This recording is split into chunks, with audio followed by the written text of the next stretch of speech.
Infinite banking is not a product that you buy. It is a system that you implement. You can either implement it successfully or you can implement it poorly. In today's episode, I want to describe the 5 steps you can take to become a master implementer of infinite banking. I'm Nate. I make sense out of money. This is Dollars and Nonsense. If you follow the herd, you will be slaughtered. Hello, everyone. Welcome back to the show. It's such a pleasure to have you here today. Wherever you do consume this content, if it means something to you, if it's helping you grow financially and grow to become a better infinite banker, then man, it would mean the world to us if you would like, subscribe, leave a review, leave a rating, whether it's on Spotify or Apple Podcasts or YouTube. It's the best way to help the algorithm see that this is worthwhile content, especially in the infinite banking space. Our goal is to help you become the best implementer of infinite banking that you can be. And this episode today, I think, is going to be a huge one in helping push that forward. Whenever we talk about the 5 steps that you can take to become a master implementer of infinite banking, one of the things I wanted to mention first off is that, by the way, as I said in the intro, infinite banking can be mastered. Some of you may say, well, what's the point of even mastering IBC? Infinite banking improves everything else that you do financially. That's actually its main function in our lives, is to make everything we do more efficient with policies implementing the IBC system, as opposed to the conventional ways that don't include policies in IBC at all. So infinite banking improves everything that you do, but it will only improve the things that you do if you implement it successfully. There are so many people out here who have policies who have no idea what to do. They don't know what they're doing. They don't know how to implement this whole thing. They know they're paying premiums. They know they have some loans and loan balances that they're repaying, and they're confused, and they're oftentimes concerned about things. And that's one thing I want to remove the veil, pierce through the veil, so that you can see how to implement it successfully and become a master of it. IBC is really like getting into the banking business. And so you do have to start to, if you're going to get into this new business, you have to adopt new ways of doing things. You actually implement principles and strategies that help that business grow, and it may be different than other businesses. And that's really what the world of infinite banking is. You have to implement it the way it needs to be implemented, or else you'll just get kind of this weird, awkward, one foot in, one foot out existence where you don't really know what you're doing, and you never have a real game plan to growing at all. So we're going to talk about mastering infinite banking today with 5 steps that you can take. They're pretty practical. And by the way, whenever we dive into these, this whole thing is going to act kind of like a Venn diagram, you could say, where there's going to be some overlap, of course, in these 5 steps. They kind of bleed into each other, but they're each going to be unique in their characteristics of how you can implement it. Let's go ahead and dive into point number 1. The first thing that you have to do if you want to transition from just being like a basic entry-level person with infinite banking, maybe with your one little policy you got started with 5 years ago that you've taken a couple loans out, if you want to transition to becoming a master of IBC and really implement this at its fullest extent and get the most benefit from it, the first thing you have to do is you have to set up your life around IBC. You have to set up your life around your policies. The policy, you must change your perspective on money to being bank account centric, transition that to becoming policy centric. I call this, you have to wean yourself off of your bank account reliance. We've all been so reliant on bank accounts, and there's phrases in this world about bank accounts, like money in the bank, or if you're going to make a whole bunch more money in the year, you hear business people talk about, having this big bank account balance as if that's a good thing. People are they glorify bank account balances. And when you choose to adopt infinite banking and at its fullest level and become a master of it, you're not just buying a policy, but maintaining the old view of a big bank account balance is good. You're actually buying the policy because you say, I don't want capital in bank accounts. I want to build capital in my own banking system using these policies for the benefits that it provides. So you have to start by building your life around your policies. Wean yourself off of bank account reliance. You have to get to the point where you are okay with smaller accounts in bank accounts and larger policy cash values. The best way that I've created, this is the most important step, by the way, out of all of this. So if you don't even want to listen to the rest, that's fine. But set up your life around IBC, wean yourself off of bank accounts. The best way to do that is something that I detailed in episode 183 of this podcast, when I talked about how to set up your life to maximize IBC. How to set up your life to maximize IBC. That's episode 183. You can go watch it on YouTube, preferably. The reason is because I do a screen share on that episode of the podcast. So episode 183, you can find it on YouTube. That details the exact strategy that, practically speaking, that if you implement it, it will essentially default your life into revolving around policies and IBC. It's the best way that you can practically turn your default into a life that's built around IBC. If you don't do that step, by the way, if IBC, you never really revolve your life around policies and you just maintain to revolve your life typically around bank accounts, there's nothing else even really matters because everything else will be confusing to you. So go back, view episode 183 when you're done with this. It will tell you the practical steps that you need to take to maximize IBC in your life and to build your life around IBC. If you don't do it, if you don't do this, then you're not really doing IBC for the most part. You're just owning whole life insurance policies and using whole life insurance policies, which is awesome, by the way. So one thing I forgot to mention, this episode is for the people who want to become a master of IBC. You can practice IBC at some lower level. We call that, there's 4 different stages to IBC. You don't have to become like a stage 3 or a stage 4 IBC practitioner, which is really a master would be. You can operate at a lower stage if you want to and be perfectly happy. This one is for those who want to take IBC to the max level. And there are benefits to do so, by the way, mostly in the form of improving. Since IBC improves everything else you do financially, the bigger scale you can implement IBC at, the more profitable everything else that you do will become. So that's great. So the first step is you have to set up your life around IBC. We are not buying a policy on the side to do a few little things with. Infinite banking, if you want to become a master of it, you have to say this is the main reservoir of cap, and everything else becomes an offshoot of IBC. Watch episode 183 if you want to learn exactly how to do that in a lot of detail. The second thing you want to do, if you want to become a master of IBC, is you don't want money to be sitting around anymore. So don't let money sit if you want to become a master of IBC. Now, I say this with a few caveats because I think that this gets a really weird rap in the IBC world where many clients will come in thinking that there is some sort of magic secret sauce to taking policy loans out of their policies that somehow just by the fact that I'm using the money inside the policy is growing faster. So when Nate says, don't let money sit if you want to be a master of infinite banking, oftentimes what people will hear is, okay, I have to take policy loans in order for this thing to work. Now, the problem is that's just not true. The problem is taking policy loans does not make the policy grow faster in and of itself. However, if all you do is pay premiums and let the money sit, of course you're not going to become a master of infinite banking. You're just owning a life insurance policy because it's a great place to save. So here's what I actually mean. Step number 1, let me just confirm what I don't mean. I don't mean don't just take policy loans for fun. Don't just take policy loans for fun. That's not what I mean. There's nothing magic about taking policy loans. Don't just borrow money just because Nate says don't let money sit. The reality, what I mean by don't let money sit, is I think IBC is at its best when you use your policies as a springboard to financial freedom. Whenever you put a strategy around using policies and you use them as a springboard to achieve something financially. So for a lot of us, that would be, investing money, lending money to other people, becoming a true banker. So we have to change our paradigm. The world has taught us this paradigm that to be successful financially, you have to set money aside and let it compound for you in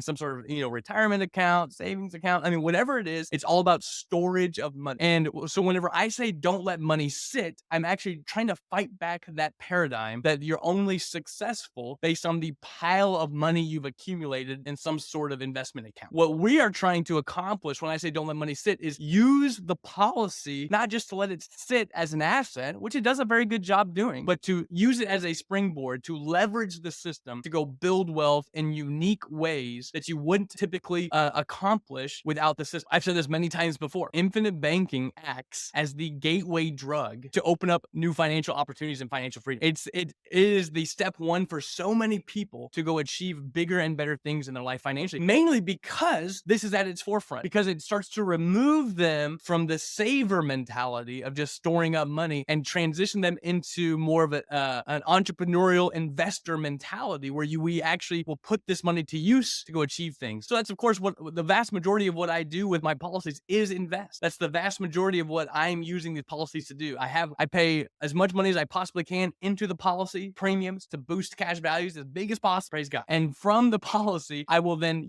borrow money to go make other investments that are going to generate higher rates of return, additional cash flow, tax benefits, whatever it is. And so when we say don't let money sit, it means go achieve something with the money. If you want to become a master of IBC, go achieve something with money. Don't just sit idly on it. Nelson Nash, when he wrote the book Becoming Your Own Banker, which really started this whole thing, he had a concept called use it or lose it. Now, to some that might be to an extreme. It's not like if you don't use policies, you're going to be a failure. But what he is trying to say is you'll never truly implement the system if you never put it to work. And the best ways to put it to work are to invest, grow, become financially financially successful and independent beyond just a saver mentality. So that's number two. Don't let money sit. Don't be afraid to use the policy. The third thing I want to say, and I mentioned this at the very beginning too, the third thing you have to do to master infinite banking is commit to stage 3 or stage 4 of infinite banking. So I know this kind of comes as obvious. And by the way, if you don't know what I'm talking about, I did a webinar and podcast episodes regarding what I call the 4 stages of IBC commitment. I believe that IBC can be, you can do IBC, you can do this infinite banking thing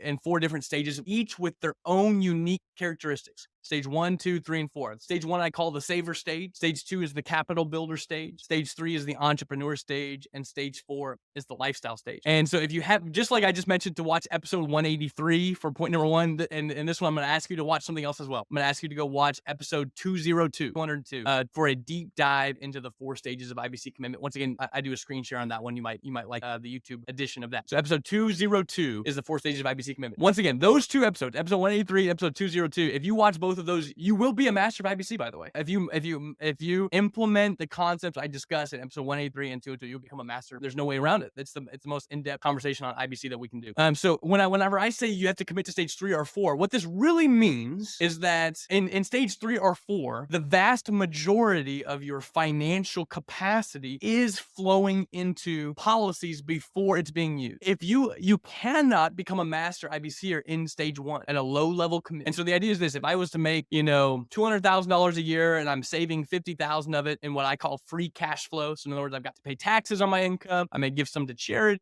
I may have my lifestyle expenses paid, and what's left over to go save, invest, and do things, what I call free cash flow, is $50,000. And the idea would be like a stage 1 person may be paying a premium of $10,000 to $15,000 a year in policies. What's obvious is that all he's really doing is saving some money into policy. That's what he's doing. It's just a little piece of the bucket, and he's got to be doing something else with the 35 to 40 grand that he's not choosing to put in a free cash flow. And so it's just saving some money because it's a safe, tax-free place to set some money aside. Can you become a master infinite banker doing that? And the obvious answer is no. There's no way you're ever going to achieve much with IBC. You can only start to achieve things with infinite banking once you get to stage 3 or 4, which is really committing to put, at least having the ability to put your entire bucket of free cash flow into policies before we go put it to work elsewhere. So in that case, it would be him putting in $50,000 a year into his system before pulling the money out to go leverage it, to go do other things. That's the only way to do it. So in this third step, commit to stage 3 or 4, you have to get over your fear of premium. You cannot be afraid of opening policies and expanding the system and think that you're going to transition from being a basic implementer to a master. So that has to be done. We have to get over our fear of premium. Typically, we're afraid to open new policies and we're afraid of premium because we have some limiting beliefs about the flexibility of the policies, which we talk about in some of these videos as well, which I don't have time in this episode to talk about all the flexibility, but the reality is most people are afraid of committing to premiums because they think there's going to be some large negative consequence if they don't fund the policies to the max that they wanted to fund to. So in this case, let's say it's $50,000 a year. The guy, that's his free cash flow. That's what he wants to put in. He thinks that if I only had 30 grand in 1 year, that I'm going to,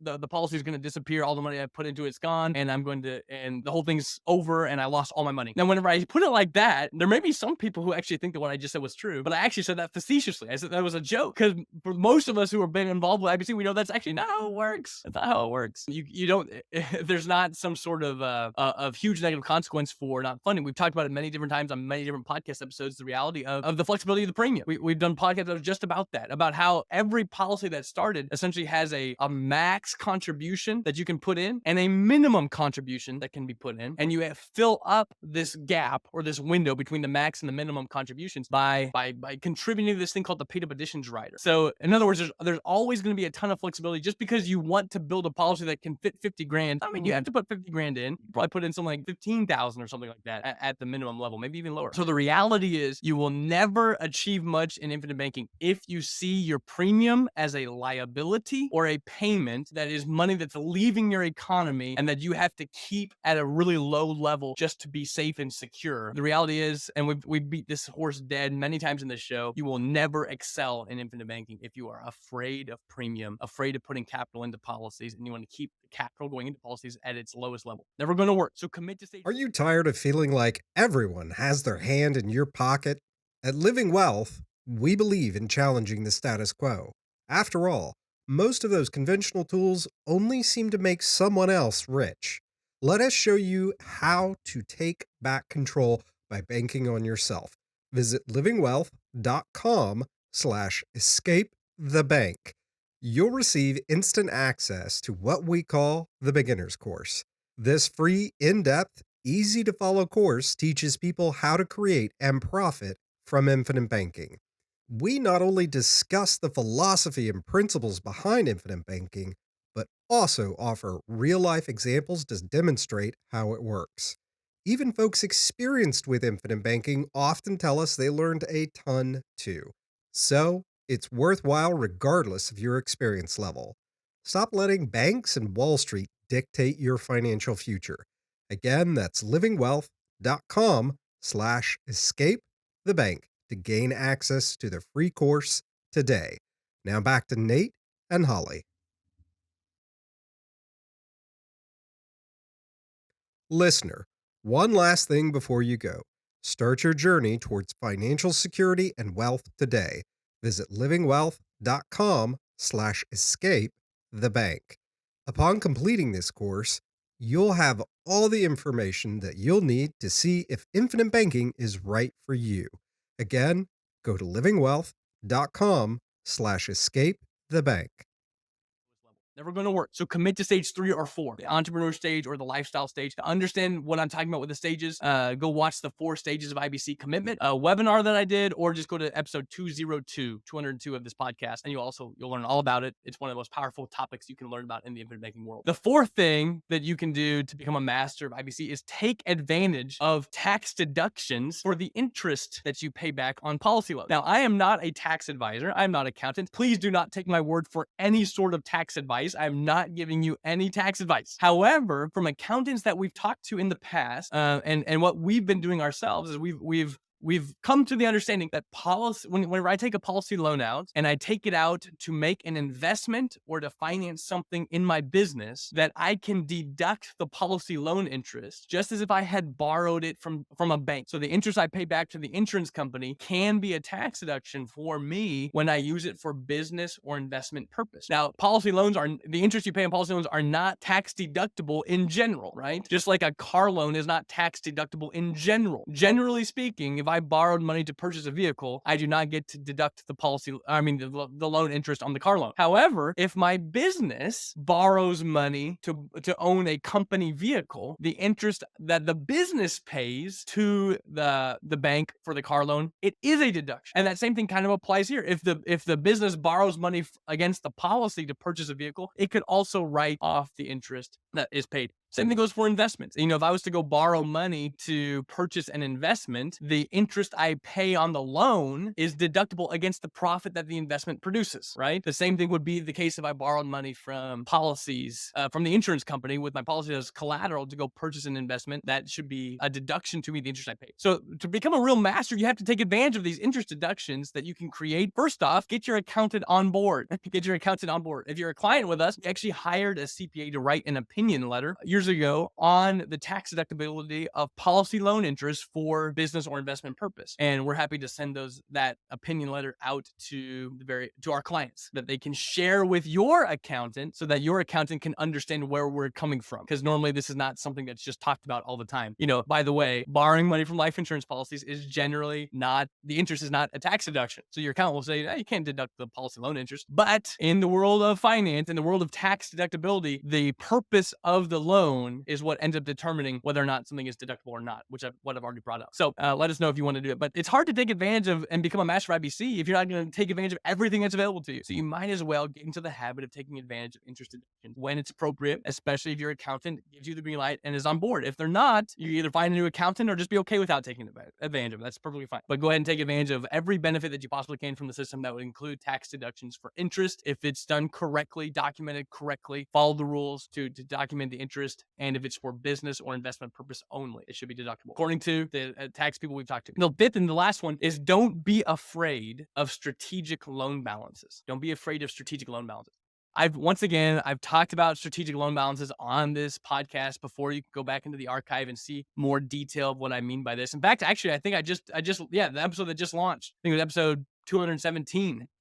may have just talked about strategic loan balances just recently. So 216, 217, something like that. We talked about strategic loan balances. The idea behind a strategic loan balance is simply a loan balance inside the policies that you are not actively repaying up with some sort of schedule. So to dive a bit deeper into that, I'll give you a couple of examples of what I'm talking about. So let's say I was to borrow money to buy something personally, like a car. I was going to go buy a car with a policy loan or something like that. Anytime I borrow money to do something personally, I would strongly recommend a normal, adequate repayment schedule, possibly even like an amortized loan style schedule. So in other words, if I was going to borrow a car using a policy loan, I would treat it just like I treated a bank loan from somebody else. I would commit to repaying it over a period of time, maybe like 60 months, 72 months, something like that. I paid back over a period of time because it's a personal expense. I'm going to need another car down the road. The expense of owning a car is already in my budget in one fashion or another. We've talked about this before. You want to pay back personal policy loans for personal things on an actual schedule. Maybe it's remodeling your house. Maybe it's buying a car. Maybe it's going on vacation. Maybe it's charitable giving. You actually want to have a system for repaying those policy loans. Example number 2, if I was to go borrow money to make an investment, I'm going to buy real estate. I'm going to invest with a loan to somebody. I'm going to invest in somebody else's business. What I'm not going to actively, typically speaking, I don't amortize those types of loans. I just simply repay those loans that I've taken from the investment proceeds. So in other words, if it's an investment that's going to produce cash flow, then I'm just going to have the cash flow the investment produces pay back the policy loan. You can actually, I talked about that in episode 183, which I already told you to go look at, and how to how to set up your life around IBC. You'll learn exactly how I do that in that episode 183 where we talk about that. But nonetheless, so with that system, if I'm gonna invest money it's gonna produce cash flow. I'm gonna use the cash flow to funnel back in as repayments to the policy loan. If it's something I'm just going to buy and hold for a period of time, then I may not repay anything until I decide to sell out of that investment, or until it, some sort of liquidation event happens, in which case I'll dump all the money back into the policy loan. What I wanted to say is those two normal occurrences, they have actual built-in policy loan repayment schedules in some fashion, or we just know how we're going to repay it. The difference between those types of things and what I call a strategic loan balance is a strategic loan balance is something that I don't actually plan on repaying with any sort of the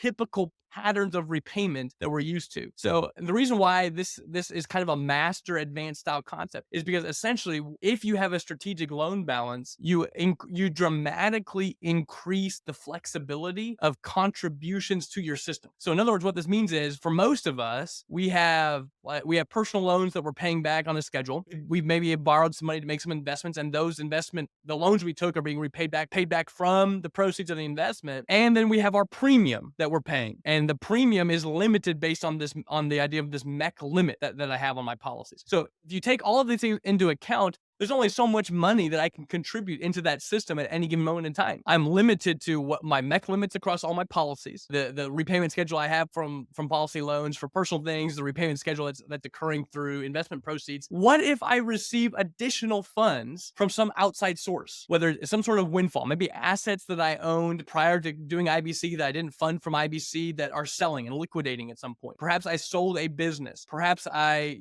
received an inheritance. Perhaps I just received a far greater amount of income from my job or something of that sort. All of these things put together result in, if I was to create a strategic loan balance, then I can just dump money against that loan balance anytime I want to, willy-nilly, without any formal structure involved. And you typically can create strategic loan balances by expanding your system into more like a stage 4 type of environment. So you're going to learn about strategic loan balances in episode, episode 202, when I talked about the 4 stages of IBC, and also the 4 stages of IBC webinar that I've talked about. You'll learn all about how to create strategic loan balances in a sensible way. But all that, you can't be afraid to carry with you what I call strategic loan balances that can help you just dump money into the system whenever you want to, without worrying about disrupting repayment schedules from investments that you've made, from personal repayment schedules, and without having any concern about MEC limits on the policies itself. So these 5 things are things that you can put into practice in your own life to become a master implementer of infinite banking. Remember, infinite banking is not a product that you buy. It is a system that you implement. It can be implemented you can implement it successfully, or you can implement it poorly. If you put these 5 steps into play, you will implement it to its max potential. Remember, infinite banking improves everything that you do financially. So the stage at which you implement infinite banking, it can become more and more more powerful in your life and help create more wealth and more efficiencies across the board in everything that you do. So there's a desire to become a master in this level, in this system. To recap the 5, and we'll be done. Step number 1, set up your life around the policies. Set up your life around, let your financial life revolve around policies. Right now, for most of us, our life revolves around bank accounts. Before pre-IBC, the pre-IBC world, most life revolves around bank accounts. We have to transition that to revolving around policies. Don't let the money sit. Use IBC, the policies that you're building, as a springboard to achieve things financially. Implement new strategies in your life. Investigate new ideas, new concepts. Put your policies to work for you in bigger and better ways. Don't just borrow money for fun. That's not what I'm talking about. There's no magic for borrowing money, but use the capital inside the system to achieve financial significance in your life. Step number 3 is commit to stage 3 or 4 of IBC. Go watch episode 202 to look what we mean by stages. But you cannot become a master of IBC whenever you are in stage 1 or 2. Most of the time, people are in stage 1 or 2 because they are afraid of premium. So get over your fear of premium. Number 4, take advantage of interest deductions. Don't forget about the tax benefits of borrowing money to fund business and life and investment. Different things inside of your business, different investments that you can make. Take advantage of interest deductions. Take advantage of every benefit that you can get in financially, especially in the world of IBC. And number 5, don't be afraid of creating strategic loan balances to improve the efficiency of your and flexibility of your system overall. It's been so great to have you guys. Thank you so much for being here. This has been Dollars and Nonsense. If you follow the herd, you will be slaughtered. For free transcripts and resources, please visit livingwealth.com/E218. Listener, one last thing before you go. Start your journey towards financial security and wealth today. Visit livingwealth.com/escape the bank. Upon completing this course, you'll have all the information that you'll need to see if infinite banking is right for you. Again, go to livingwealth.com/escape the bank.